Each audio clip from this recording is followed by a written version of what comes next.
Okay, welcome everyone. Welcome back to 8225, which is also STS-042, Physics in the 20th Century. Let me start by asking just quickly if there are any logistical questions, any kind of course structure, other questions like that we can try to clear up quickly, and then we'll jump into the first main lecture. In general, it's good to do the readings, at least to skim the more technical readings before the assigned class. So for today, that was a brief excerpt from Maxwell's treatise on electricity and magnetism, for example, and a chapter from Bruce Hunt's book on the Maxwellians. So in general, it'll be helpful if you keep up, if students keep up with the readings, because it's just going to snowball. Otherwise, some of the readings, as you probably have noted with the Maxwell in particular, are pretty, they're not exactly a page-turning novel, right? Like what's going on with that? So I'm going to be talking about what Maxwell thought he was doing, what some of Maxwell's contemporaries, how they read that book in today's lecture. So for that, so today hopefully will exemplify the kind of use to make of readings like that as we go through the kind of first worked example with Maxwell today. Other readings, as you'll see, like the chapter from Bruce Hunt for this week, are by physicists or historians or sociologists or other more recent scholars trying to help us make sense of that older work. And for those, I think it does make sense to read them a bit more closely. What's the actual argument the author's making? What are the kinds of evidence does the author bring to bear? Because what we'll work on together over the course of the semester is actually working on your own written essays, your own analyses, where you will help you, will build up toward it. But you'll be working on articulating an argument, defending that argument with evidence and examples from various sources. So those, the readings that we would call a secondary source, readings by historians or more recent physicists or philosophers or sociologists or journalists or whomever, those are more like the kinds of writings we're going to try to do ourselves over the course of the term. So I'd recommend, and plus I think hopefully they're interesting. I chose them, very carefully. So I do recommend you try to read those a bit differently, let's say, than something like skimming over Maxwell's treatise, which might look both pretty bland and weird and a little unusual given how we do things today. So there are kind of different ways to read the different kinds of sources. And like I say, hopefully today we'll actually give a bit of an example of that as we talk a little bit about that Maxwell reading throughout today. So that's the plan. And if there's no other questions, I think we'll just jump right in. So I'm going to go ahead and share screen. And hopefully you can see that first slide. So today we're going to start our kind of journey in earnest. We're going to turn the clock back about 200 years and talk about some of the leading natural philosophers, some of the leading people who are trying to understand the physical world. And what did they think their job was? What were the settings in which they did it? What were the conceptual tools they brought to bear? And we'll always be asking ourselves what looks kind of similar and what looks really, really unfamiliar from our vantage point today. Oops. So the discussion today has three main sections. We have a brief kind of warm up on physics then and now, just to try to prep us to put our minds back into the world of the early 19th century. Then we'll spend a bit of time talking about Michael Faraday, who was one of the most widely celebrated scientists or natural philosophers of his day. And we'll see some of the things that he introduced during his rather unusual career. And then the last main section for today, we'll talk about some of the folks who were a bit younger than Faraday, who kind of took up his mantle, who tried to continue his line of work, but again, using some different kinds of techniques and tools. In this case, William Thomson and James Clerk Maxwell. So that's our kind of goal for today. So let's just pause and remember that we are entering a kind of, imaginary time capsule and going back, about 200 years to start. So the assumptions that we might bring in as physics students, as MIT students more generally, about how the world works, about what the job of a physicist is, and so on, those won't map on perfectly well to some of these earlier folks we're going to start talking about. And I find that that's part of what's so fun for me about working in the history science, is exactly those moments where things don't look so familiar, as well as the continuities we can trace over time. So one of the biggest questions we might ask about physics today is what's the world made of? What do we think as modern day scientists are the basic building blocks out of which the world is made?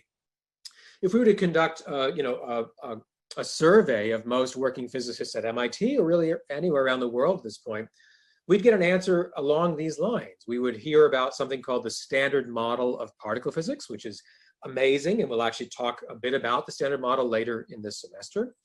It describes the world as made up of a very small number of fundamental entities, elementary particles like the quarks and electrons and tau mesons and neutrinos, and even the long elusive Higgs boson. There's a collection, not a very big collection, of stuff out of which we think literally everything else is made.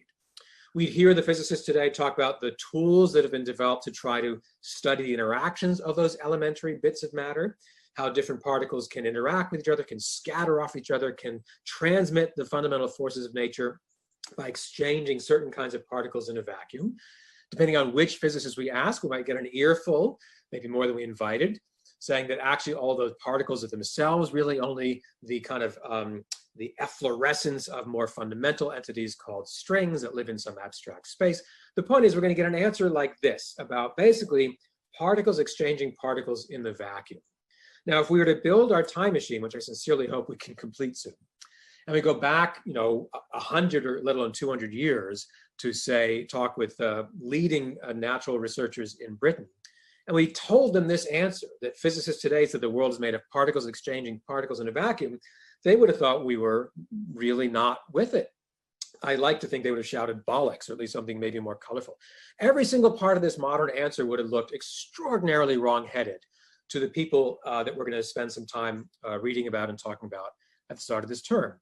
And why is that important? I mean, if we did this exercise with the ancient Mayans or the medieval Turks or the Renaissance French, we'd also expect some disagreement. What I like about this is that we're turning the clock back not so far compared to the present day, and yet we already see a huge divergence in the answers. As we'll see throughout today, and actually for several class sessions for the term, we use their equations. We still use, Maxwell's equations, for example, and a lot of the ideas that Michael Faraday introduced. And yet what they thought those equations meant, what they thought they were describing about how the world is made up, are almost 180 degrees opposite from how we start our investigations today. So even though some parts have remained the same going over these 150 or 200 years to the past, how we make sense of those ideas or those techniques have gone through a really quite amazing change. So what do we think the world is made of? That's not a kind of static set of answers, and we see pretty dramatic change even over a relatively short span of history. There's another kind of shift that we want to get our heads into, kind of attune ourselves to as well, and that concerns who pursues the study of physics and in what kinds of settings, what institutions. So during the first half of the 19th century, when we'll start this class, people who worked on what we would call physics, electricity, magnetism, optics, other phenomena, heat, they also worked on things that we would call not physics, like chemistry or mathematics or astronomy, physiology, even beyond that. For them, this was all kind of one field of study. It was often grouped under the term natural philosophy rather than physics or chemistry or mathematics per se. In fact, the term for person who studied these things in English, the term we would call scientist, was actually only invented in 1834. It's remarkably new as far as the English language goes. It was invented after some of the developments we'll actually start talking about today. So even having the job description scientist, or the title, is actually relatively new, and what these particular kinds of scientists that we would now call physicists, what they thought they should do, again, some pretty broad changes compared to what we're used to today. Not only did they think their job description was different than what we might imagine for ourselves, but where they did the work and what kinds of settings or institutions, that was also pretty different merely 200 years ago, let alone much further back in human history. So a lot of the stuff we'll start by talking about today was not done in schools or universities. They were done in separate institutes or academies, and the key thing is these were not places where students took classes to get degrees. There was a kind of separation between kind of learning institutions. Universities existed throughout many parts of the world, including Western Europe and the United States. Universities existed, but that was not where people were doing what we would call scientific research. In fact, some of the most prominent natural philosophers or leading physicists were not only not professors at universities, some of them had never even attended university themselves, and that's true of the first figure we'll look at today, Michael Faraday. So there's a big shift toward a kind of placement of this research that would look more familiar, things more like what we'd expect to see ourselves. That shift begins in the middle of the 19th century, so more like 150 or 170 years ago, rather than 200 years ago or more. There's a shift to where research in fields like physics gets done more often than not by people who are professors in universities who also spend some of the time teaching students, like what we are more used to today. That has a history. It's actually relatively recent, and it emerges really in the middle part of the 19th century. So the overall theme of this very first kind of warm-up for the class is to kind of put ourselves on guard. We shouldn't assume that our current sense of what's expected or normal or familiar, either about how we choose to study the natural world, what concepts we use, let alone how we think we should be pursuing that and what kinds of institutions or job descriptions. We shouldn't expect that what's familiar to us today is just how people did things in the past. And in fact, we'll see some pretty dramatic changes over a relatively short span of time. So let me pause there and ask if any questions just on that early kind of warm-up. Anyone have any thoughts or questions about that?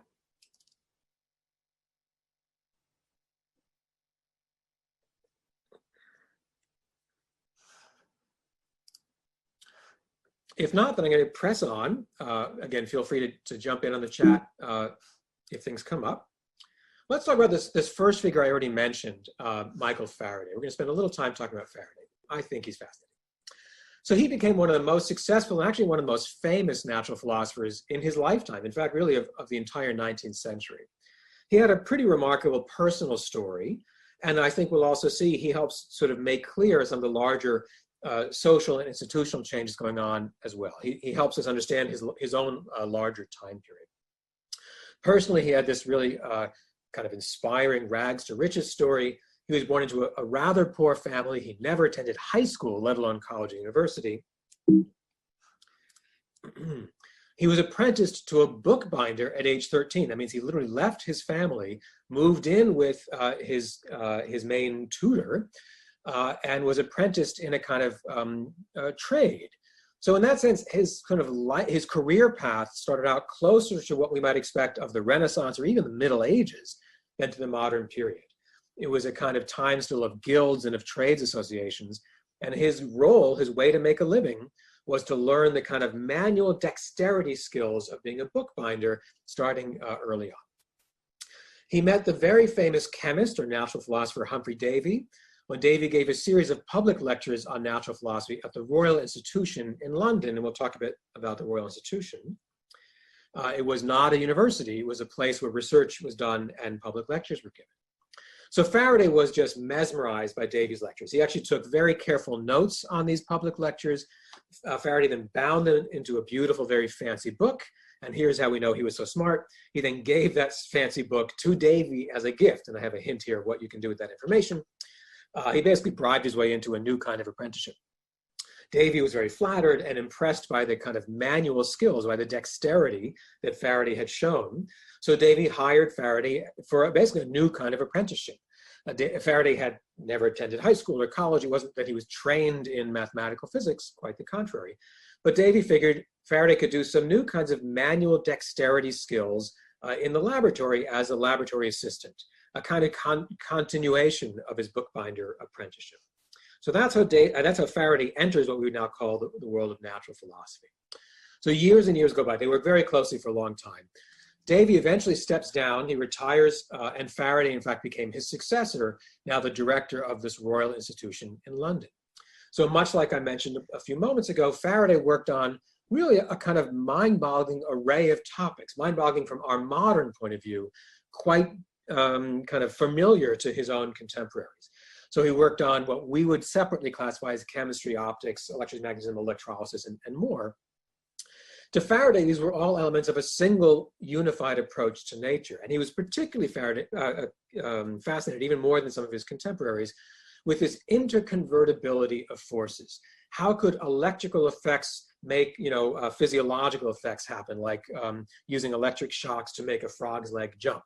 How could chemical effects be catalyzed by electric currents and so on? So the way that one kind of phenomenon or force could have effects in some other domain. Now, Faraday was partly inspired in this kind of interconvertibility view by his own religious background. Some really very interesting work by a number of historians, biographers of Faraday, who've tried to understand why Faraday took this kind of notion even further, even more fervently than many of his own contemporaries. And these other historians make a pretty compelling case. Faraday belonged to a rather small religious minority in England. He was a Protestant, but he was not an Anglican. He was not a member of the kind of official Church of England. He belonged to this small sect called the Sandemanians, Protestant but not Anglican. And the Sandemanians, even more than the kind of standard Church of England at the time, emphasized a kind of underlying unity to all of nature. We're all part of one natural world, and that people and things are somehow connected to each other. That was part of what the Sandemanians themselves kind of believed, and it had a theological import for them. And there's a really interesting parallel, at the very least, in some of the ways that Faraday had explored the natural world as well. He became a beloved, very successful public lecturer. He continued the tradition that Humphrey Davy had done at the Royal Institution, giving these very, very well-attended so-called Christmas lectures. These still continue from the Royal Institution to this day. Faraday would really fill the lecture hall and give these dazzling, spectacular demonstrations of electrical effects and chemical change and all the rest. That's partly why he became so beloved and well-known in his lifetime. You can't quite see it in this engraving. It's hard to tell, but this really was the definition of popular. The tickets were not too expensive. That's partly how very young and poor Faraday himself was able to attend as a child. It wasn't like attending, the fanciest opera performance in high elite London. There was a kind of, there'd be cheap seats. So you can see how large the hall was. So the very nice, fancy seats then as now were expensive, and tickets would go to the affluent and well-to-do. But there really was what we today would call a kind of outreach. There was a real effort to reach across several kind of social and economic classes, not all the way, but broader than only the very elite. And they became a really beloved kind of city institution within London. People would come in from out of town to attend them. It became an annual tradition. And Faraday became especially beloved as a presenter in that tradition. So they really were reaching not only people who had any interest in natural philosophy. It was really the kind of a way of showing a kind of sophistication and a way for members of the so-called aspiring classes, meaning those who weren't so well-to-do, to be able to participate in things that they saw the real elites doing. So it really had an interesting kind of social cross-section to them. Historians have written a lot of interesting stuff about these public lectures. They really were talked about broadly, covered in the broadsheet newspapers and all that. In this time period, the main mechanisms were largely books. So even scientists like whom we would call physicists were mostly writing monographs and sometimes writing short articles for fellow specialists. There were scientific journals, including some of the earliest had been founded in England going back to the 1660s, similar ones in other parts of Europe. But the real kind of transfer mechanisms were often through monographs. That's partly why Maxwell's treatise that we'll talk about later today became so widely known and so influential. There were then these lectures. There were also so-called itinerant lecturers, people who made their whole living just giving popular lectures on topics like electricity, town to town. So not just in London, but to the outskirts, and likewise throughout provincial France and other places. So there were kind of popular lectures. In that sense, you can think of it almost like PBS television today, like Nova specials. But for fellow specialists, there were just the start of professional meetings. The British Association for the Advancement of Science started having annual meetings of the sort that would become so familiar for fellow specialists. Sometimes those would be covered in the national newspapers. It was a hodgepodge. Some things would look familiar to us. Some things might seem a little more unusual. But Faraday wrote books and books and some articles, for example. Certainly some of this would get into the curriculum for universities, and we'll talk more about that actually, especially later today and in the next class session. But the way that kind of fellow researchers interacted with fellow researchers, it was largely through books, sometimes through journals, and through these different kinds of lectures. Great questions. I'm going to move on. These are great questions. I'll try to answer more that I don't get to as we go further. But I want to get to one of the topics that was really, really high on Faraday's list of most important, because this is really going to set our kind of agenda for several classes to come. And that's what was called the ether, a presumptive, a hypothetical medium that pretty much everyone that we're going to talk about, Faraday included, just assumed, they kind of knew, they had an extremely strong confidence that this medium was filling all of space, filled every nook and cranny of the universe. And that it was this medium that filled everything that enabled various processes to affect one another. That was the kind of interconvertibility of forces. Why did electrical effects lead to magnetic effects? Because they're both ultimately effects of this ether that connects everything. So what's the ether? Just during Faraday's own childhood, another kind of amateur British naturalist named Thomas Young, building on some work by French scholars from around the same time, right around the year 1800, had advanced a wave theory of light. This was opposite actually to Isaac Newton's theory of light, who had a particle or corpuscular theory. So Thomas Young, like some of the French scholars as well, suggested a whole bunch of optical phenomena like interference, like reflection and refraction, could really only be made sense of if light was a series of waves. And I'm sure you've seen this. Is a very simple illustration. If two waves are perfectly in sync with each other, we'd say in phase, you can get constructive interference. The peaks will become larger than either wave alone. The troughs become deeper. Of course, if those two waves are exactly out of sync with each other, if they're perfectly out of phase, you can get destructive interference and the resultant wave will vanish altogether, and sort of anything in between. So Young and others were convinced that these interference phenomena kind of were natural indications that light is a wave phenomena. But then the next question is, well, waves of what? Waves in what? Ocean waves are clearly waves of water. Sound waves or compressions or waves in the atmosphere, in the air. What are waves of? So they said, well, any wave we know about is a wave in some medium. There must be a medium that carries these light waves. It was called the luminiferous ether, which is a very fancy word. You can see how to parse it here. If you remember either Latin or Harry Potter, I find them equally helpful. Think about the lumos spell in Harry Potter. The lumini part just means light, referring to light. Ferrous means carrying, think of like a Ferris wheel. So the formal name of luminiferous ether really just means the light carrying or the light bearing ether. This was the medium in which light traveled, in which everything, all of the physical phenomena were immersed, which is why these folks would never have said the stuff of the world is elementary particles traveling in vacuum. There is no vacuum. Everything at root is filled with ether. That's where they were starting from. So why would you need a medium for light? Again, even before, around the same time as Thomas Young in England, a number of French scholars had found that the speed of light, the speed at which light waves travel, depends on the medium in which they're traveling. In fact, they're slower in water than in air. That's opposite, by the way, than sound waves. Sound waves travel more quickly in a dense medium. And that led to things like Snell's law, the whole kind of set of knowledge about refraction and how light behaves when it crosses from one type of medium to another. You can characterize these media in terms of what became known as an index of refraction. And so everything about the behavior of these waves seemed to depend on the medium through which they were traveling. So there must be some kind of baseline or reference medium, the ether, with respect to which any of these deviations would then be measured. So water is one type of medium, but even if you take all the water away and have a kind of evacuated chamber, you still have light waves traveling in the remaining ether. That was how they organized these studies. All right, so much for light. What about other things like electricity and magnetism? So again, during Faraday's early career, by this point he was already a kind of ensconced to the Royal Institution, still working closely with people like Humphrey Davy. There was a headline-grabbing event, not found in Britain, but actually nearby in Denmark. So when another natural philosopher, Hans Christian Ørsted, was giving a public lecture, very much like at the Royal Institution, same kind of format. These were popular throughout Europe.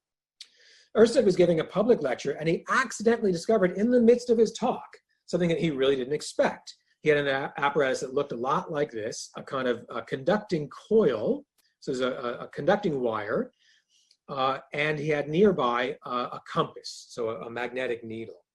And he found that when current was flowing through the wire, the needle would be deflected. He did not expect that at all. None of his audience expected that. No one else expected that. Somehow that electric currents, the flow of electricity, could could induce magnetic effects. It could change the behavior of that magnetic needle of the compass. This became headline news. If there had been 19th century Twitter, this would have broken Twitter. Hashtag the needle moved, I'm sure. This was like literally what everyone was super excited about, including people like Michael Faraday. This was for Faraday exactly this kind of interconversion of forces that he was so interested in, partly from his Sandemanian faith, partly because he was a natural philosopher of his time. So not only does he quickly replicate Ørsted's finding, he separately finds that he can get electric current to move a compass needle. He then finds the inverse. He then does, as shown here, he takes a bar magnet and starts moving it in a pattern near a conducting coil from which he can measure the current as an ammeter attached. And he finds the inverse can happen as well, that a moving magnet, a changing magnetic effect, can induce an electric current. So he's investigating induction, both sort of electric currents inducing magnetic effects, magnetic fields, or magnetic effects inducing electric effects. And he wants to kind of keep track of this stuff. So he starts sketching these helpful doodles that he calls lines of force. As far as Faraday was concerned, these were lines of force to depict the underlying state of the ether. Remember, everything as far as he's concerned is what's going on with the underlying ether. So it must be, he begins to reason with these kind of pictorial aids, that the ether could be put under states of strain or tension. That's if I have an electric charge that I place within the ether, it's going to have an effect and put a kind of strain on the ether immediately around it. So he draws these lines of force emanating either outward from positive electric charge or collapsing in toward a negative electric charge. And then he begins using his sort of like middle school level mathematics. He'd had a little bit of geometry before leaving formal schooling, and he puts that to work. He says, he supposes, what if the number of lines that come outward from a positive charge is fixed and is proportional to the amount of that electric charge? So a charge of, say, 7 units would have 7 of these lines radiating outward, affecting the surrounding ether. A charge of 10 units would have 10 lines radiating outward, and so on.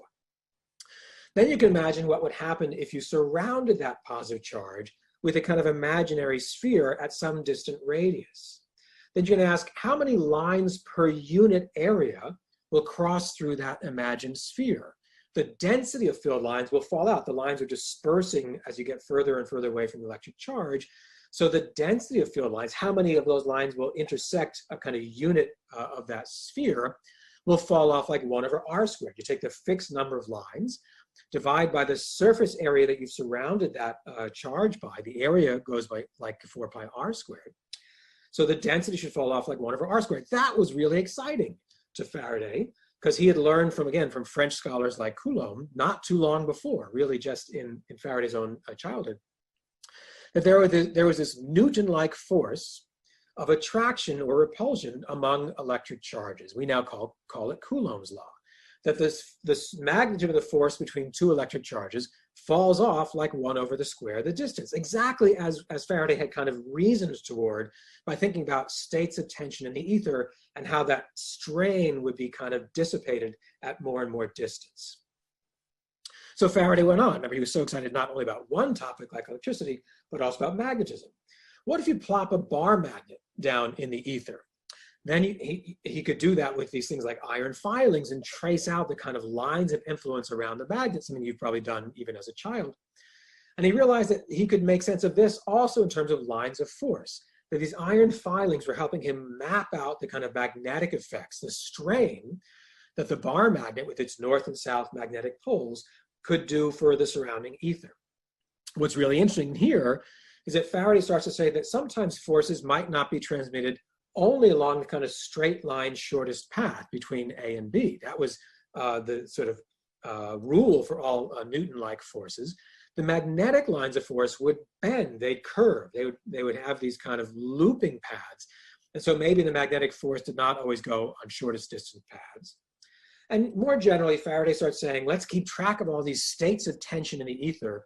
He introduces this notion of the field, something that physicists to this day use every single day of our careers. We now call it field theory.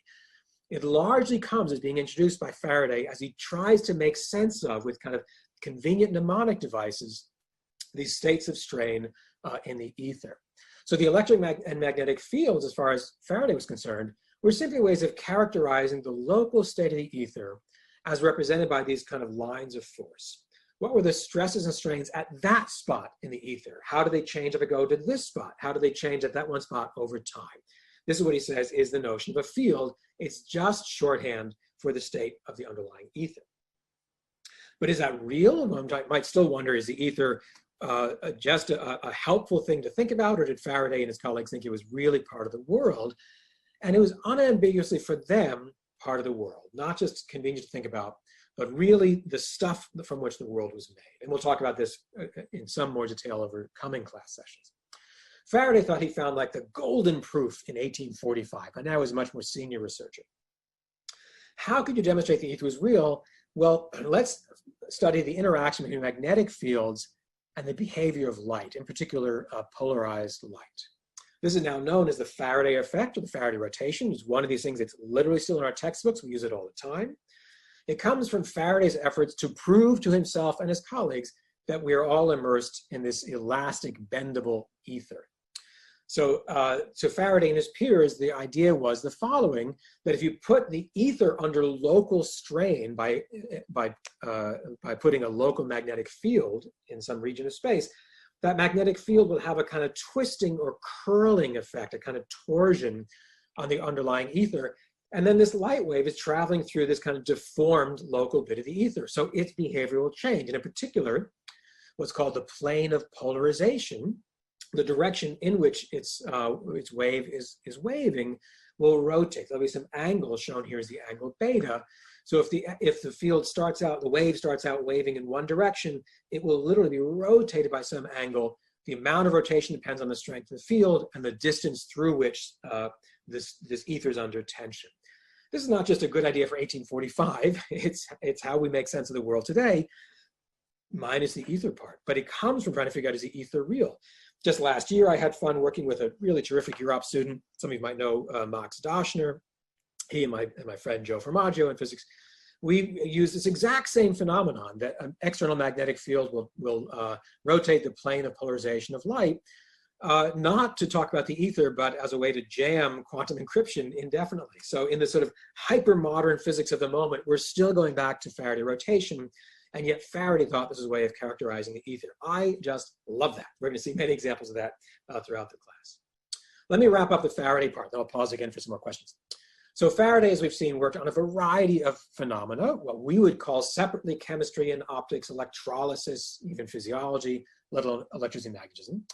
He was especially interested in the interconvertibility of forces. Partly, a compelling case has been made. This kind of resonated especially closely with his sort of religious minority views, his Sandemanian views, and that there was this kind of underlying unity of nature.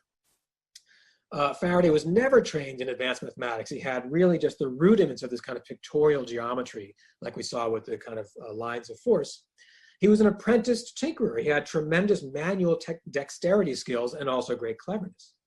He became this leading experimentalist based on not formal training at a university, but being kind of apprenticed as a bookbinder and then essentially apprenticed as Humphrey Davy's assistant at the Royal Institution, not at a university. He introduces these things which we still use to this day, like lines of force and then fields. For Faraday, these are ways of characterizing the one big prize of natural studies, meaning the ether, the medium within which all these things unfolded, and the reason, as far as Faraday was concerned, why there could be this interconvertibility and unity.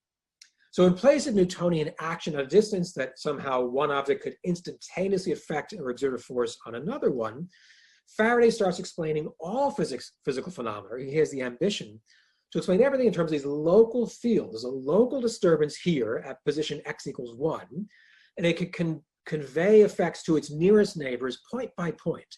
So you have to study how these fields change over time and spread out through space. Everything is now meant to be local fields, not action at a distance.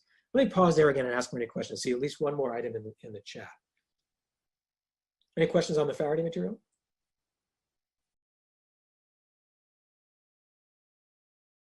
Very good. So it was common to attend the public science lectures. And in fact, it was seen as a way of being kind of elegant. Again, it does really fascinating work on the kind of social class emulation going on, especially heightened, as you might know, in Britain in this time period. So to be considered a kind of fashionable lady in the terminology of the day, one had to show, or at least feign interest in a range of topics, one of which was these kind of, elegant demonstrations of the glories of the world. For many people, this, by the way, had a kind of overt religious significance, a kind of natural theology.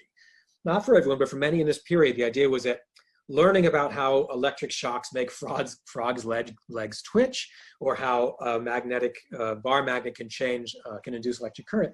These are ways of kind of revealing the glory of God's creation, as many people argued at the time. So it was seen as actually a function of kind of moral or spiritual uplift. And therefore, again, according to the kind of assumptions and we might say prejudices of the time, therefore all the more important for young women to be exposed to this was the thinking of the time, with their kind of tender moral souls that needed special care, again, to speak in their idiom, not my own. So there actually was a great encouragement for women to attend these public lectures, not, as you might expect, to move into the laboratory, not to do the work. That was an almost uniquely male enclave in this period, certainly in the Royal Institution.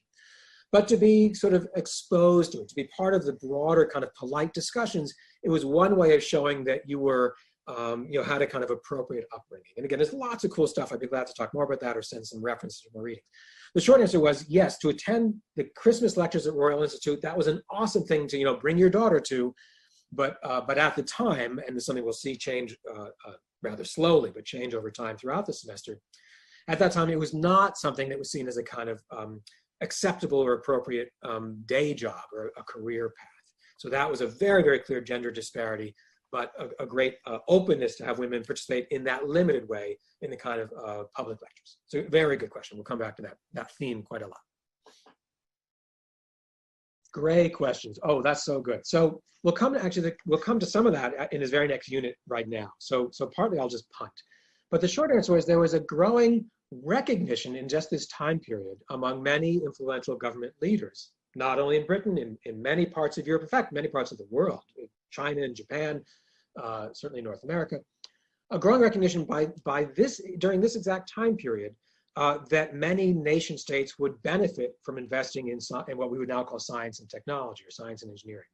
So there certainly were hot button issues then as now, natural evolution, Darwin's theory of evolution, which comes just around this time, first published in 1859.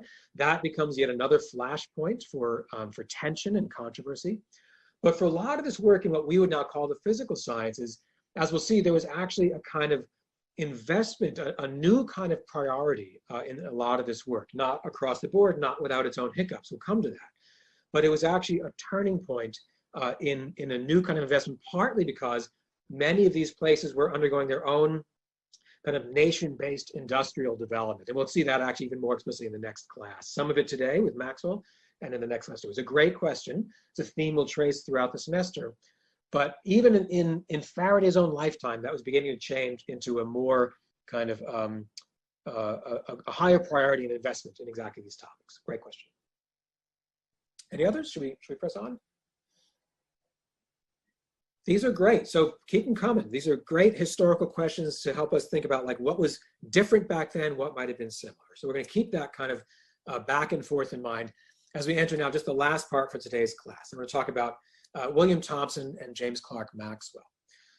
So as we saw at least briefly, Faraday had very little formal training in mathematics, and he used very little in his own studies, his very voluminous studies. And that's not so surprising given what we know about his own early childhood and education. There's a really remarkable shift, one that I still find unbelievably fascinating. So we're going to spend quite a bit of time talking about it today and next class as well. This amazing shift that begins really late in Faraday's own lifetime, in the middle decades of the 19th century. It doesn't only happen in Britain. We're going to look at it because it's especially kind of dramatic or kind of blown out of proportion, we might say, in Britain at places like Cambridge University. It's happening also in places like France and other parts of the world, even beyond Europe. But Cambridge in Britain gives us like the kind of capstone picture of that in this almost like pure essence. So there's a real sea change going on between Faraday's early life and even the later years of his own career in the way that people would try to approach natural phenomena like electricity and magnetism. Two kind of exemplars, two examples of that shift are names that might be familiar to many of you, and we'll spend a little time today talking about some of their work. William Thomson, who was later known as Lord Kelvin, that's the same Kelvin from the Kelvin temperature scale, absolute temperature, familiar to you, and many other things. So Thomson on one hand and James Clerk Maxwell on the other. Again, I'm sure Maxwell, a familiar name, things like Maxwell's equations and all the rest.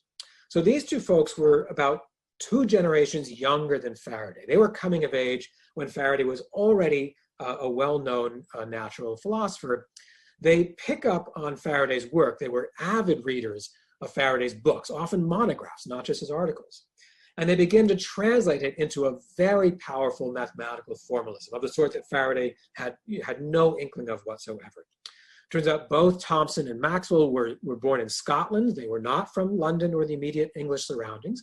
They were both Scottish born. They both moved to Cambridge for their formal university training in the middle decades of the 19th century. So both Thomson and Maxwell became deeply involved, coming to exactly the question that was raised just in that last question period. They became deeply involved with what we might call kind of engineering aspects or applications of natural philosophy, all around the physics of the ether. They both had very long, illustrious careers, not only when they were university students. They were pursuing these very fancy, sophisticated mathematical, kind of formal mathematical approaches to electricity, magnetism, and the physics of the ether, not only for the sake of pure mathematics. As we'll see, they were deeply involved in very practical ways with things that governments wanted to pay for, like telegraphy and other practical electrotechnical devices. So among the most important in their own careers was indeed telegraphy. So as you know, Britain then as now was an island. It's still an island. Back then it had lots and lots of colonies. That's what's changed. It was a period of still rapid acceleration of the British colonial adventure. So distant outposts or so-called possessions, territorial possessions, really all around the world. Again, many of you might recall the old quip that the sun never sets on the British Empire. In that time period, there were colonial holdings or territories that spanned really the entire globe. So at any given time of day, the sun was shining on some British outpost. So what do you need if you're going to try to administer a world-spanning empire? You need ways to have efficient communication. And that was an enormous impetus for things like telegraphy. Even with some of the former colonies like the United States or Canada, some kind of formal colonial holdings, there was still an effort in this same period, the middle decades of the 19th century, to have efficient long-distance communication for things like commerce and diplomacy. So there are all kinds of reasons why electromechanical investigations were given a very high priority in Britain in this time period. So we get a taste of that. Here's our first quotation from that little bit of the Maxwell that I assigned. Maxwell published this voluminous treatise, a 2-volume treatise in 1873. The 2 volumes together run to about 900 pages. It makes for fun beach reading. But in the very opening of the preface, we get this really interesting observation. He tells us partly why anyone should read this book.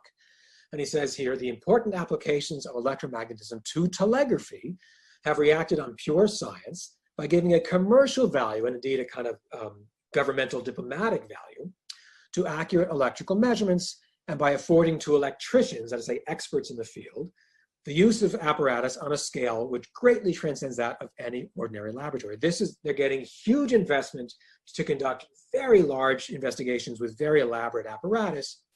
The consequences of this demand, this sort of government and commercial private interest demand for electrical knowledge, and of these experimental opportunities for acquiring that knowledge, have already been very great, both in stimulating the energies of advanced electricians and in diffusing among practical men a degree of accurate knowledge which is likely to conduce to the general scientific progress of the whole engineering profession. P.S. Buy my 900-page book. It's literally worth something. That's what he's announcing in the opening pages of his treatise. So let's go a little bit into some of how William Thomson and James Clerk Maxwell start treating Faraday's kind of intellectual legacy. So Thomson began reading Faraday's books as well as some articles as an undergraduate. Thomson was still, basically 18 and 19 years old at Cambridge when he starts devouring Faraday's work, or continues to do so. He began to realize that he could put Faraday's work, he could kind of translate it on the one hand, and also Newton's work on mechanics within the same mathematical structure. This was the stuff that only in the middle decades of the 19th century was what university students at Cambridge, like William Thomson, began to really be immersed in. We'll talk much more about that in the next lecture. So we realized that you could make this bridge. You could treat all these disparate phenomena within electricity and separately all these disparate phenomena within Newton's mechanics, blocks sliding down planes, the attraction of gravity, introduce one similar mathematical construct, the potential, a scalar potential, which is often just labeled by the Greek letter phi. If this is brand new to you, don't worry. If it's very familiar to you, great. The idea is that a scalar function, a scalar field, like this potential, it has values at every point in space. Those values can change over time, but it doesn't have direction. It has no, it only has magnitudes. You can think of making a kind of representing the temperature in the room at every location in space, and then tracking how those temperature readings change over time at each location in space. That's a scalar function. Temperature is scalar. It has magnitude, but not direction. That's hopefully review. Other things like these fields that Faraday had introduced for electricity and magnetism, those have direction as well as magnitude. Those are vector quantities. Well, as Thomson was learning to just devour in his undergraduate studies, you could create a vector quantity by taking kind of rates of change of a scalar quantity, what we now call the gradient.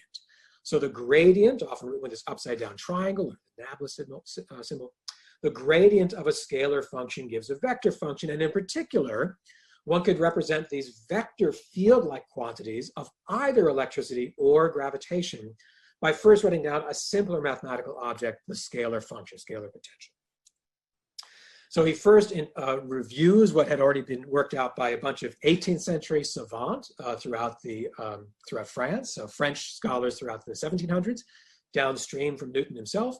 They had really translated Newton's own work into this language of directional quantities like fields, like the gravitational, like forces in the gravitational field, and then introduced this simplifying mathematical structure of a scalar potential.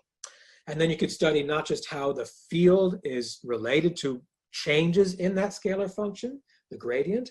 You could see how the field would diverge, the divergence of that field related to where the stuff is, the density of sources of gravitation, like the mass density.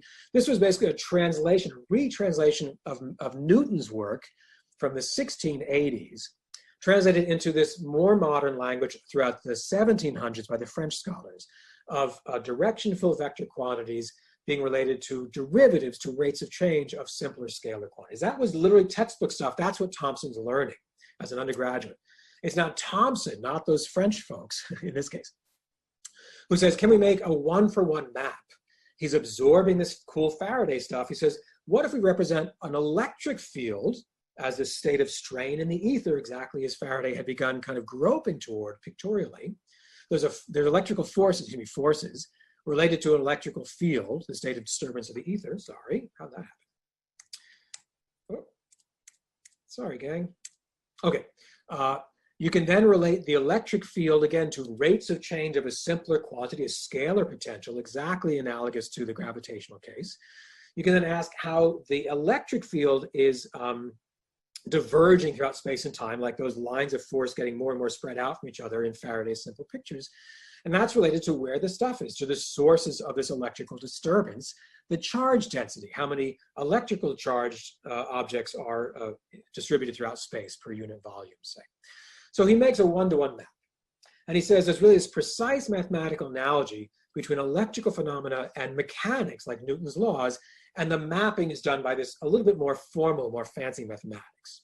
So far, that's not so shocking. Thomson was among the first to take this textbook side and start doing new things with it, with the Faraday cool E&M stuff. Within 1 year of when Faraday introduced what we now call Faraday rotation, remember that thing about the external magnetic field rotating the plane of polarization for light? Thomson does the same thing. He says, oh good, Faraday has some new cool stuff. Let me put that through my very fancy university mathematics. So now he's still an undergraduate. Thomson is now making brand new stuff, not just rewriting the known regularities among electrical phenomena, but in fact formalizing the brand new stuff like Faraday rotation. He introduces a new kind of mathematical object, the vector potential. That was not known even to the French savant. We still call it the vector potential A. And he introduces a new operator, a new way of manipulating that quantity, which we call the curl. Thomson invents curl as an undergraduate. Just let that sink in for a second. So, you know, the new semester's early. You all can invent all kinds of new math before, let's say, November. Thomson's literally doing this like for fun on the weekends because he can't get enough math. So he introduces a vector potential and this curl because, as Faraday had kind of intuited, the effect of a magnetic field on the surrounding ether was this kind of turning or twisting strain, unlike the kind of straight line strain of an electric field. And so Thomson wanted to kind of formalize what that curl, what that twisting torsion would be like as a different kind of strain in the ether. And he formalizes this new operator, which we now know and love and use every single day.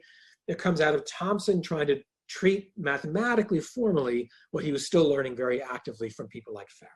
Pretty amazing.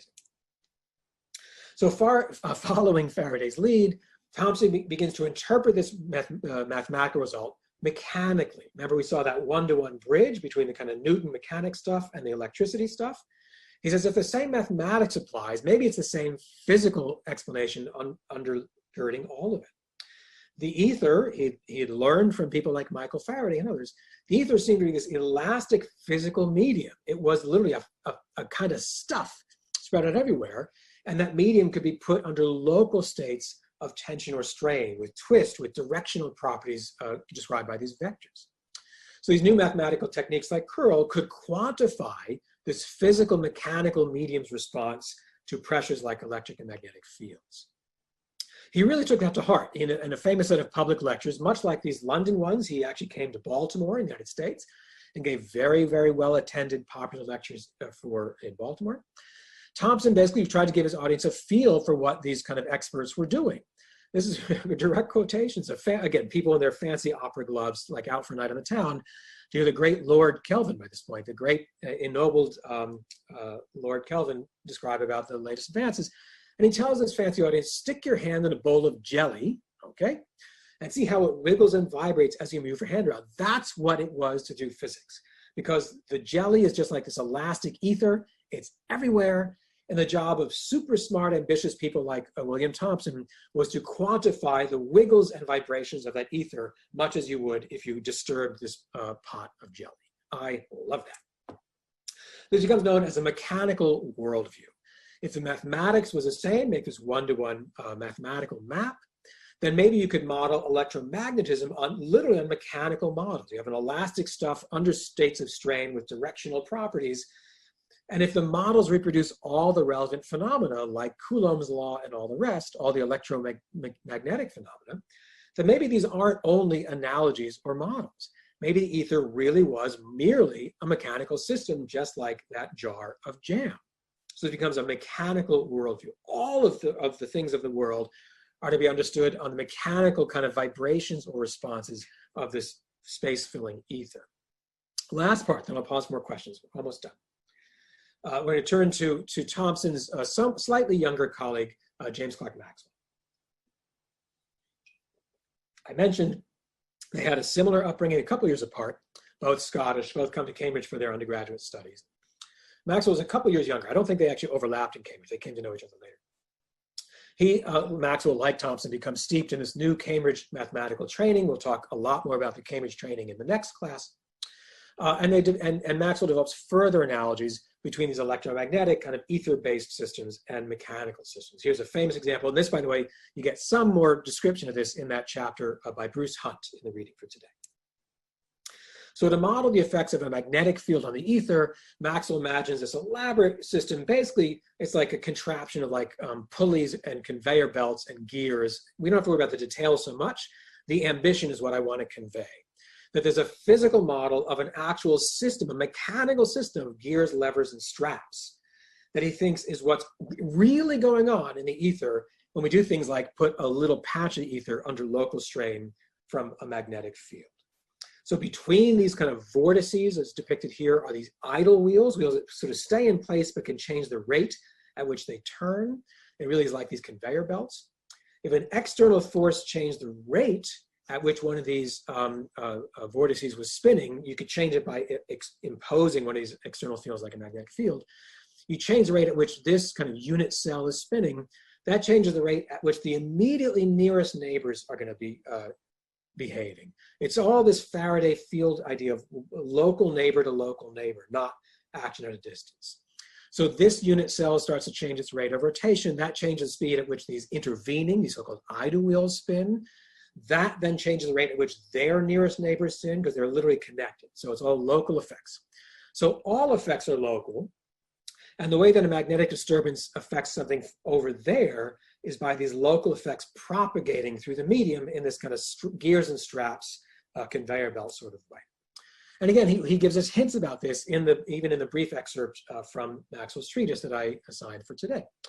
So he talks about how the action of one electrical system on another is affected not by direct action at a distance, not the way Newton had said, but rather by means of a distribution of stress in this medium, this elastic medium or the ether, extending continuously throughout space. Likewise, he says a few pages later in the excerpt, the distribution of stress in this medium, this ether, is precisely that to which Faraday was led in his investigation of induction, of the fact that a moving magnet can induce electrical effects like an electric current. At every point of the medium, there's a state of stress. Every part of the ether is under some kind of stress, such that there's tension along the lines of force, pressure at right angles. He's really building a mechanical model, almost sometimes a kind of hydrostatic one, other ones more like the gears of a factory. This became how the Maxwellians, not just Maxwell, but even his nearest followers and students and kind of proteges, that's what they thought it was to study the natural world, to build more and more kind of articulated mechanical models of the ether with which they could model and even predict more and more features of the natural world, like electromagnetic effects. So one of his acolytes, Oliver Lodge, who himself went on to a very, very distinguished career in physics himself, he wrote a book a few years later than Maxwell's treatise called The Modern Views of Electricity. And it was all about this sort of Maxwellian approach within this mechanical worldview to account for states of strain in the ether using this kind of much more articulated mapping, the fancy math that people like Thomson, Maxwell, and soon the whole Cambridge group would articulate. Well, this didn't impress everyone. I love this book review. This is the nastiest book review for a long, long time. Here's a review by the French mathematical physicist Pierre Duhem, reviewing Oliver Lodge's book, this kind of Maxwellian book. Duhem hoped he would like it. He also was very interested in electromagnetism, but he just sniffs in this wonderful sneering French way. It's worth quoting. Duhem says, here is a book intended to expound the modern theories of electricity. In it, there are nothing but strings which move around pulleys, which roll around drums, which go through pearl beads, which carry weights, and tubes which pump water while others swell and contract. Toothed wheels are geared to one another and engage hooks. This is the real kicker. We thought we were entering the tranquil and neatly ordered abode of reason, but we find ourselves in a factory. This was not high praise. He was like, I thought I was going to learn something edifying for my soul. Instead, this is literally low-class stuff. This is the most obnoxious takedown book review that I could think of. So this Maxwellian British approach doesn't please everyone, and yet, as we'll see in the last little bit, they're starting to make some pretty remarkable strides nonetheless. Last little bit, then we'll pause for questions. Last part for Maxwell.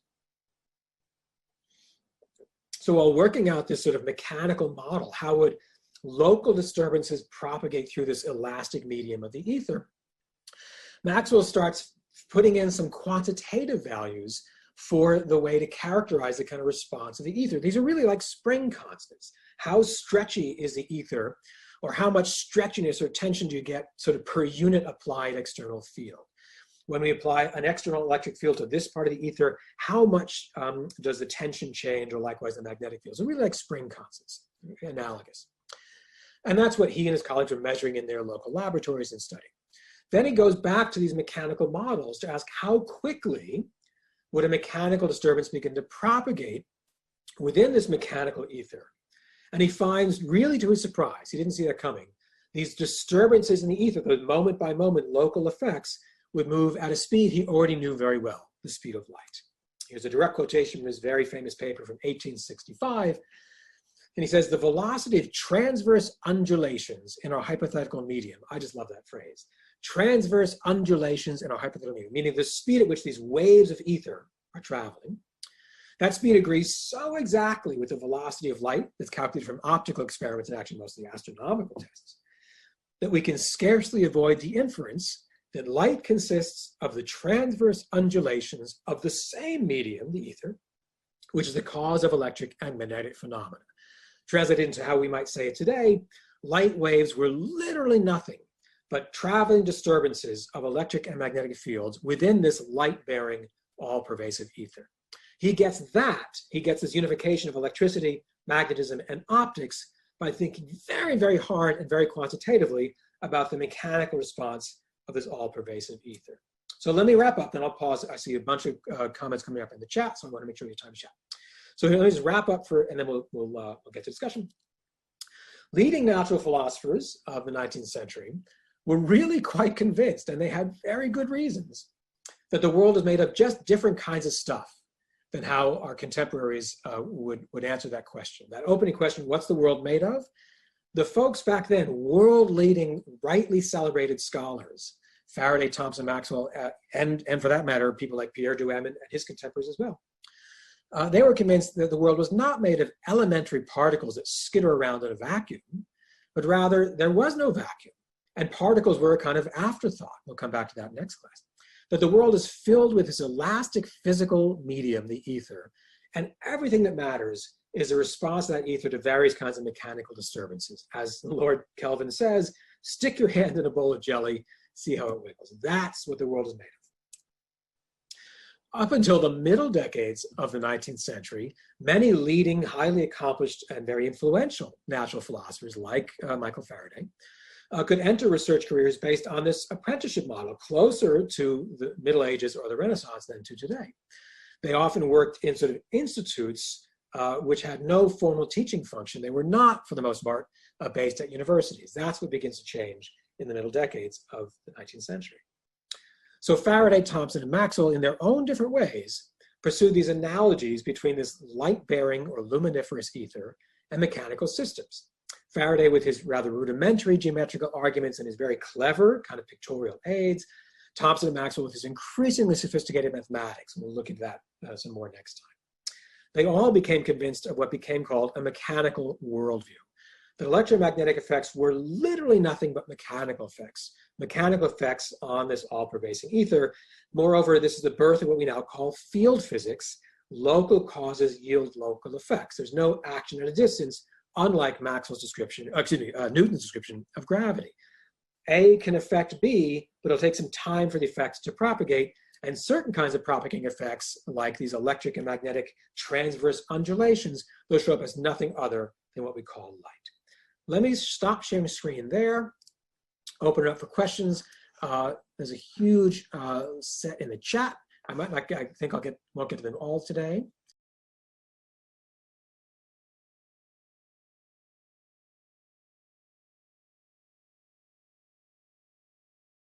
Great question. Thank you. So you're right. So there was a spectrum even among what we now call the Maxwellians. They didn't all have exactly the same ideas, or they shared a lot.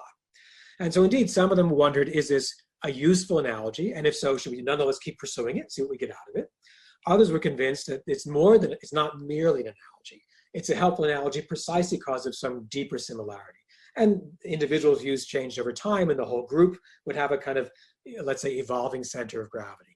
They were more like each other in the kind of Cambridge scene than like, say, the French or the Germans, or indeed communities further afield, as we'll look at. So I don't want to make it sound like they were all kind of like exactly had the same notion. They were pretty similar compared to, as we'll see, actually we'll see a really interesting contrast next class, I think interesting, with some leading scholars within the German states. So there was maybe the strongest contrast. But you're right that some of these, even within Cambridge, or the kind of close Maxwellian colleagues, they were all delighted to pursue the mathematical analogies. They were getting trained in this very, very elaborate mathematical machinery, as we'll talk more about next time. They shared that. And they were impressed by what the analogies would bring them, either to explain something or to prompt new questions to then try to go investigate in the laboratory. It was a productive set of analogies. That was already what they agreed on. Some then said, it's not just an analogy, the world is filled with jelly. Effectively? It's a great question. It looks like Julia has very kindly compiled a bunch of questions for me. Let me answer some that Julia has private chatted to me, and if I miss some others, we have time for some more. So someone asks, by the way, Julia, if university and research institutions were separated at the time, who used to teach at the universities? Oh, very good. People would teach at the universities who had gone to universities, so it was self-replicating. Now, that's still true today, but we've achieved a kind of monopoly, whereas back then it wasn't such a monopoly. That is to say, people who would teach at universities had indeed been trained like William Thomson or James Clerk Maxwell, their own students. And in fact, we'll talk quite a bit about this in the next class, and something that I find really interesting. And that was still separated from people who could enter really elaborately, amazingly prestigious careers like Michael Faraday, or even Thomas Young before him, or Hans Christian Ørsted, or many other names we encounter today, without going through that kind of formal university setting. So the kind of apprenticeship model, like get your hands dirty on effectively a kind of elaborate internship and just like never leave, that was still a viable path in to conduct really world-class cutting-edge research. Then you'd often write your monograph, your whole book about it, maybe deliver some fancy lectures, maybe some of the scholars at the university would be interested and maybe write a textbook and maybe lecture on it in their classes. But they were separated. The separation begins to be reduced starting in the roughly 1840s, 1850s, and they become much, much closer associated, not automatically, not without sort of some switches back and forth, but the trend really sets in starting in the middle of the 19th century. Again, we'll look at that a bit more directly next time. So, very good question. So another question is, why do we go from the convention used in Maxwell of denoting the potential as psi to now using it phi? Oh, very good. Are they different? No, they're not different. So I guess I skipped ahead to the modern. I showed my prejudices in my slides here, just using the Greek letter phi for potential. The short answer is, I don't know what that particular letter changed. What I do know, and we'll talk about again next time, is that, as you got a taste of again in the reader today, Maxwell was not using any of this fancy pants vector stuff, right? Maxwell was writing everything out in explicit Cartesian coordinates. That's probably why I joke why his book was 900 pages. Like if he just used vectors, I think it would have been a 20-page pamphlet, you know, we'd be done. And so I talk a lot about that actually in the coming class. So the particular question, how did psi become phi? It's interesting, and I actually don't know.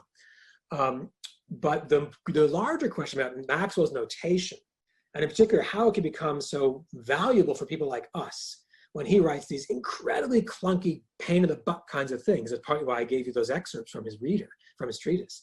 It doesn't look just like, you know, our favorite textbooks today, even when we're using, quote unquote, his equations. So it's a great question. The conventions actually show a lot of interesting stuff, even the particular question about sci-fi, I admit I don't know. Regarding the wheels, pulleys as analogies for physical reality, how is continuous rotational symmetry of the physics explained? Oh, that's interesting. I think the idea, oh, that's good. Yeah, that's good. So I think they gesture toward it by those like molecular vortices. That's a kind of two-dimensional slice. And they certainly were aware of things like spheres. So a lot of it, they talked about ball bearings. So you actually have spherical symmetry. And so they constructed even more elaborate kind of pulleys and gears. So they were certainly very attuned, especially if you think about these mathematical kind of fancy mathematicians like Thomson and Maxwell. They were very attuned to what we would now call symmetry arguments in real space. Could I rotate the system around X, Y, or Z? And so a lot of their models were actually, frankly, sort of spherical, like billiard balls or like ball bearings, as opposed to only like circles. So we'll come to that as well. These are all good questions. Other questions here from the chat, or from not from chat. Anyone else have any questions that they want to pose for the group? Feel free to just raise your blue hand at this point too, now that we can see each other.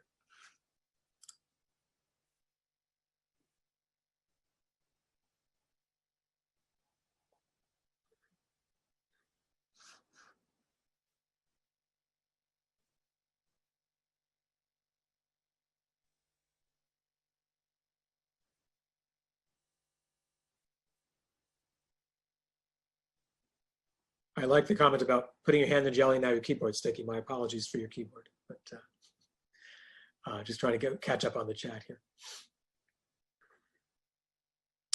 Good. There's a really interesting comment here from Sabrina. I like this. So Sabrina writes that I don't know what a gut is, a grand unified theory, but it seems like we're moving back towards everything being the same thing again with a little smile emoji. So one of the things that maybe it comes back actually to Iabo's question. So for some of these folks, the ether was a kind of word for something they didn't really know what it was. A subject, a topic they figured had to be everywhere because they could infer its effects. If I wiggle something here, something happens there, there must be some medium that transmitted the influence from A to B. how could a moving bar magnet possibly affect an electric current, because they're both immersed in this shared medium, this all-pervasive medium. And so they gave it a name. They gave it a name long before they had any kind of articulated descriptions or analogies of it. They called it the light-bearing ether, luminiferous ether, decades before they had any kind of more specific ideas about it.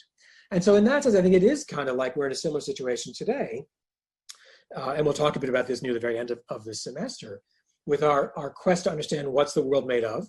And we have we have very finely articulated models, like a standard model, and this kind of neutrino and that kind of electron, and up quarks and down quarks, and gluons and Higgs, I mean, all this very specific stuff. And that amounts, as you may know, for not more than 5% of the kind of mass balance of the universe. We've explained 5% of the universe with unbelievable precision out to 12 decimal places. Thank you very much. And we know nothing, with a capital N, nothing about the other 95% of the energy balance. So we give it names. We call it dark matter and dark energy. Again, as we'll come to in the very near the end of the very end of the term. And I think, in some sense, I have some sort of sympathy with either my present colleagues and myself, and or with the kind of people of Faraday's and Maxwell age. They didn't know what the ether was, but they knew it had to be there. It was conveying all these effects. They could measure the effects of disturbing the ether as far as they were concerned. So they gave it a name, a kind of placeholder name, partly to help organize their studies. Oh, I'm studying the luminiferous ether as well. That helps get scholars on the same page. They would give their best estimates of what they thought the thing was like and how it would behave, but they didn't know, right? They had better or less compelling responses.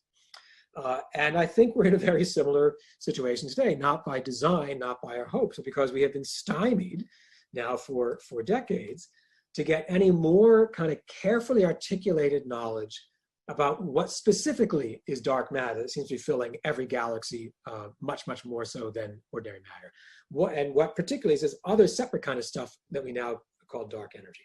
So I think I don't want to say we've learned nothing since 1820, but we can see some maybe humbling, humility-inducing parallels between our best efforts today and the efforts of very, very earnest, talented folks from long ago. That's a great. So again, we'll keep that in mind as we march forward throughout the term. Julian asks, why are they so reluctant to accept action at a distance, and how did we come to accept it? Ah, good. Let me take the first part first. Action at a distance.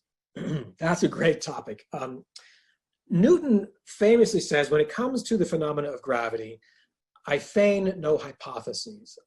Hypothesis non fingo is the Latin. He says, I think that quantitatively, the effect of one mass exerting a force on the other goes as the product of the masses divided by the square of their distance, is the law of universal gravitation. What's the underlying reason for that? He says, for that, I feign no hypotheses. He actually had a lot of hypotheses. He just knew not to write them down. A lot of scholars have argued that he was actually convinced, at least by analogy, that gravity was a kind of alchemical effect, even at a time when alchemy was in kind of poor repute. So he said outwardly and publicly, I don't know what it is, but he seems to have at least been inspired in part by these very, what we would now call occult forces, where something can somehow have an influence on something else instantly across time and space. So Newton was kind of comfortable with the notion of action at a distance, that somehow the Earth could instantly tug on the moon and vice versa without having to wait for some influence to travel between here and there. That, even in its day, was criticized by a number of scholars, even in Newton's own day, because they thought it did sound occult. It sounds like, kind of witchcraft. How could this thing possibly affect something over there if everything else I see, I throw a rock into the pond, I see ripples spread out. The distant edges of the pond aren't affected by my rock until the ripples get there. There were all kinds of common sense observations that suggested to people like Leibniz, like Newton's very smart contemporaries, that the physical world seemed to convey influences by requiring some time for influence to travel from A to B. So Newton's action at distance was already at least had a kind of curious, kind of bad reputation among the savants who cared. And then you get to someone like Faraday and Ørsted and Thomas Young, and now they figure they have a reason to finally give up or to finally reject that action at a distance, because they have separate reasons based on this wave theory of light, say, oh, there is a seat, there's a physical explanation available to us for how all these physical phenomena are transmitted from A to B across space. They're all sitting in this elastic medium, this ether, and that can have a local disturbance that propagates. So there was, so to speak, an added reason to pile on and say, not only did people wonder about Newton's action at distance in Newton's own day, now roughly 100, 110 years later, we have new inputs. We have new evidence from our investigations that suggests something that Newton hadn't known about it or hadn't taken into account at all. All the more reason to try to find out a kind of local causes yield local effects kind of response. So that starts getting more and more compelling to this next generation. Now Julian asks, because he knows what's coming, why do we now accept action at distance? We sort of do and don't. We have a love-hate relationship with it. I assume, Julian, that you're referring to quantum entanglement, or so-called quantum non-locality. If you're not referring to that, I'm going to hijack this and I'm going to talk about it because I just love it. So we're going to talk about that actually in a few classes a little bit later this term. So how have we made our kind of awkward peace with a very certain kind of action at distance? Not easily, not right away, and thanks to a lot of hard and contested thinking. That's a preview for lecture 12, I think. So we're gonna talk about quantum non-locality. This is one of my favorite topics in the universe. So we'll get to that too. But for a long, long time, between, let's say, 1800 and the 1960s or 70s, people were quite content to say the action at distance is always, always bad. We never want it. We never want it in our physics. And they had a range of reasons why they thought that was going to be an acceptable approach. Aidan asks, how accessible were the lectures in later universities and research? I mentioned that Faraday did not have much money when he was younger, but he was the exception to the rule. Did class discrimination prevent? Oh yeah, very good. So in Britain, in British history, I mean, the rough shorthand is we're always talking about class discrimination. So including in Faraday's time. Faraday was absolutely the exception who proved the rule. It was, as I say, this rags to riches story. It wasn't that there was no social mobility, and you can read any kind of Charles Dickens novel to see some characters who have a breakthrough and rise above their station in the language of the time. But in natural philosophy, Faraday stands out as a pretty unusual case. And the universities as well. There were scholarship students at places like Cambridge then as now. So it wasn't only very, very rich, children of very rich families who could go to university, but it was tilted very strongly that way. And in fact, it's only in Britain in the middle decades of the 20th century, like 100 years after the days of Thomson and Maxwell, when there's a very large university reform throughout Britain to make much more accessible colleges, universities for for people from many more backgrounds. That kind of large-scale national university reform comes really in earnest like 100 years later. So there were students on fellowship. In fact, Isaac Newton was a scholarship student when he went to Cambridge in his own lifetime in the 1600s. Often they would have to be basically like a butler or a maid for their roommates. Not an ideal situation, right? This was not like work study. It was like you have to go clean up for your rich roommate. Not what I recommend today. So there were ways to be a student at some of these elite British universities from more humble backgrounds. Not great. This was well outside the reach of someone like Faraday. So it does, again, the ladder didn't extend sort of arbitrarily low.